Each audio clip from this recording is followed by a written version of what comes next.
I'm Chris Seeger, I'm captain on Steel Odyssey. So when COVID-19 hit, I think the planning just happened moment to moment. So I was actually off rotation. So I was at home in Florida, and I actually cut short my rotation because it looked like things were going to shut down. So I literally got into Tahiti 12 hours before they shut Tahiti down.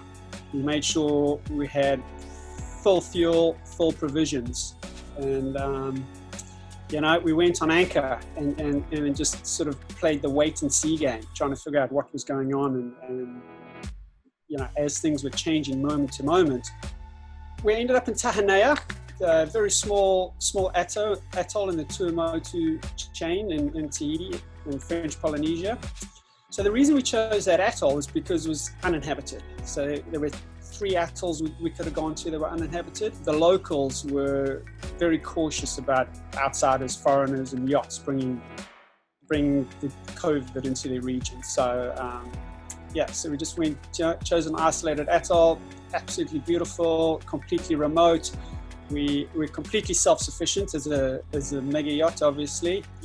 Months worth of fuel and then provisions were our only significant concern. So we had no access to shops or stores or anyone to deliver to us.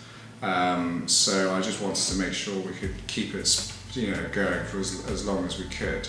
As we had no idea how long we were going to be out there for, we would get the occasional update about how we could move around and get more supplies, but nothing was ever certain. The guys would go off in the tender and climb palm trees to harvest coconuts for us, so I would use a lot of coconut-based meals, made our own coconut milk and curries, and with all the fish that we were catching, I complemented it really well, keeping it really local and whatever we could find on the islands and in the waters, which was really just fish and coconut. Well, I think the highlight was just being on this one atoll and spending an extended amount of time in one place. I think it was 6 odd weeks, maybe a little bit more, in the same atoll. The atoll's actually uncharted, so we had to bob and weave our way through the atoll. But we really got to know this one atoll really well and sort of became like home. Yeah, so as far as the choice to leave French Polynesia and head to Mexico, it's the uncertainty of everything, and it's accessibility. So it's flights in and out. The boss needs to be able to fly in, the guests need to be able to fly in, and then crew need to fly in and out. So if you don't have accessibility, we can't use the boat. So that was really our biggest thought process. We wanted to get to somewhere where, as a US-based owner and crew, we wanted to get to a region where people could get in and out to use the boat. So that was really the main reason for the move to Mexico. It was quite a sudden change to our plans when they said we're going back east, when we were supposedly going west towards Fiji, New Zealand. So the crossing from Tahiti to Mexico, Cabo San Lucas, is where we ended up. It's right around 3,700 miles, going by memory. It's a fair old trip. A good portion of that into current and into a bit of weather, not too much, but into a bit of weather. Same old story, business as usual.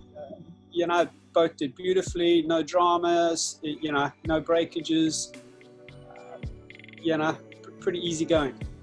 The warm waters, I think we were at 32 or 30 degrees Celsius was the warmest that we recorded there.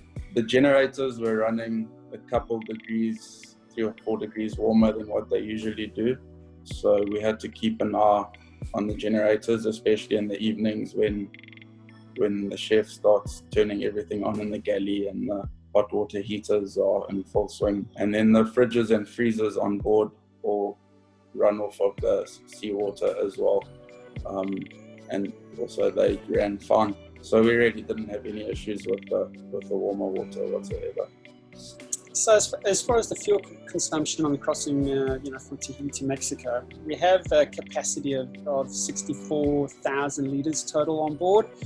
And our consumption was about 180 litres an hour, all in, mains, generators.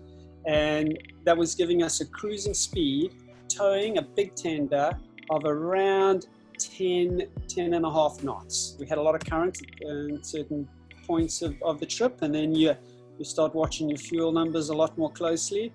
But as it turns out, when we got into Cabo, we had over 50,000 litres of fuel still left, which is a comfortable amount. As far as a Pacific Ocean crossing goes, it's nothing new. We're not the first boat that's done something like that. So really, business as usual for anybody who's been yachting and guys who've been in the industry long enough. It's not a particularly complicated crossing. You do all the usual stuff. Do your research. Weather planning, current planning. Fuel obviously is always a consideration, but besides that, there's nothing particularly complex about that crossing.